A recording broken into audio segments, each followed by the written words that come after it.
എല്ലാവർക്കും നമസ്കാരം. എൻ്റെ പേര് രതീഷ് വേണുഗോപാൽ. 1997 കാലഘട്ടം മുതൽ 2004 വരെ കുര്യാക്കോസ് ഏലിയാസ് കോളേജിൽ പഠിക്കുവാൻ അവസരം ലഭിച്ച ഒരു വിദ്യാർത്ഥി ആണ് ഞാൻ.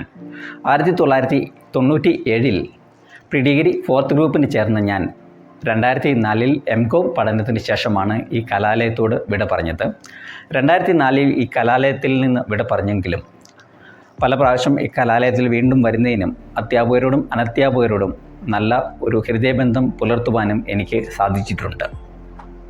ഈ കലാലയത്തിലെ മുൻകാല പ്രിൻസിപ്പൽമാരും വൈദിക പ്രമുഖന്മാരുമായിരുന്ന father Abraham J Vallayil, Reverend father Joseph Kuzhichalil, അതോടൊപ്പം കൊമേഴ്സ് ഡിപ്പാർട്ട്മെൻറ്റിൽ ഒരുപാട് കാലം അധ്യാപകനാകുകയും പിന്നീട് പ്രിൻസിപ്പാളായി മാറുകയും ചെയ്ത ആൻ്റണി തോമസ് സാർ എന്നിവരുമായി എനിക്ക് നല്ല ബന്ധമാണുള്ളത്. അവർ പകർന്നു തന്ന ജീവിത മാർഗങ്ങൾ ജീവിതത്തിൽ പകർത്തുവാനും ഞാൻ ശ്രമിച്ചിട്ടുണ്ട്. പഠനത്തോടൊപ്പം പഠനേതര വിഷയങ്ങളിൽ തൽപരനായിരുന്ന ഞാൻ 2003 ഈ കലാലയത്തിൽ നടന്ന യൂണിയൻ തെരഞ്ഞെടുപ്പിൽ പങ്കാളിയാവുകയും ഒരു യൂണിയൻ പ്രതിനിധി ആകുവാനും അവസരം ലഭിച്ചിട്ടുണ്ട്.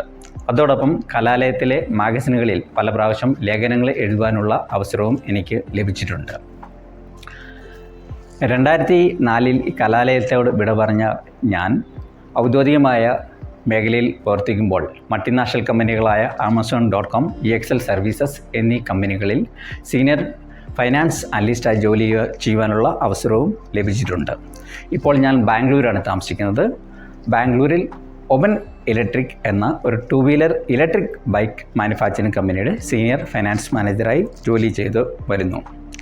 അതോടൊപ്പം എൻ്റെ കൂടെ പഠിച്ച പൂർവ്വ വിദ്യാർത്ഥികളായ വ്യക്തികളോട് BCom, MCom, പ്രീ ഡിഗ്രി എന്നീ കാലഘട്ടങ്ങളിൽ പഠിച്ച വ്യക്തികളോട് നല്ല ബന്ധം ഇപ്പോഴും സൂക്ഷിക്കുവാൻ എനിക്ക് സാധിക്കുന്നു. ഔദ്യോഗികമായ ജോലിക്ക് ഇടയിൽ യൂട്യൂബ് പോലെയുള്ള സാമൂഹിക മാധ്യമങ്ങളിൽ ഞാൻ സമയം കണ്ടെത്തുവാൻ ശ്രമിക്കാറുണ്ട്. Forum at now, English guide native way എന്ന പേരിൽ 2 യൂട്യൂബ് ചാനലുകൾ എനിക്ക് സ്വന്തമായിട്ടുണ്ട്. നമ്മുടെ പ്രിയപ്പെട്ട കുര്യാക്കോസ് ഏലിയാസ് കോളേജ് 60 വർഷം പൂർത്തിയാക്കുന്നു എന്നറിഞ്ഞതിൽ നിങ്ങളെപ്പോലെ ഞാനും സന്തോഷവാനാണ്.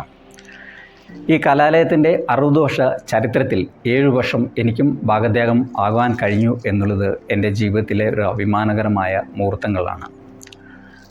അറിവിൻ്റെ വികാസത്തിലേക്ക് വിദ്യാർത്ഥികളെ പിടിച്ചുയർത്തുന്ന ഈ കലാലയം ഇനിയും വരാനിരിക്കുന്ന നൂറ്റാണ്ടുകളിലേക്ക് പുതുതലമുറയ്ക്ക് അറിവിൻ്റെ വെളിച്ചമായി വീണ്ടും നിലനിൽക്കട്ടെ എന്ന് ഞാൻ ആഗ്രഹിച്ചു പോകുന്നു.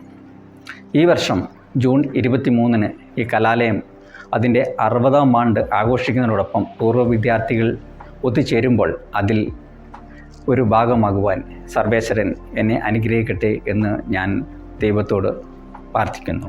അതോടൊപ്പം ഈ പരിപാടിയിൽ പങ്കാളിയാകുന്ന എല്ലാ വ്യക്തികൾക്കും അതോടൊപ്പം എല്ലാ ഓർഗനൈസിംഗ് കമ്മിറ്റിക്കും എൻ്റെ ആശംസകൾ ഞാൻ നേർന്നുകൊള്ളുന്നു.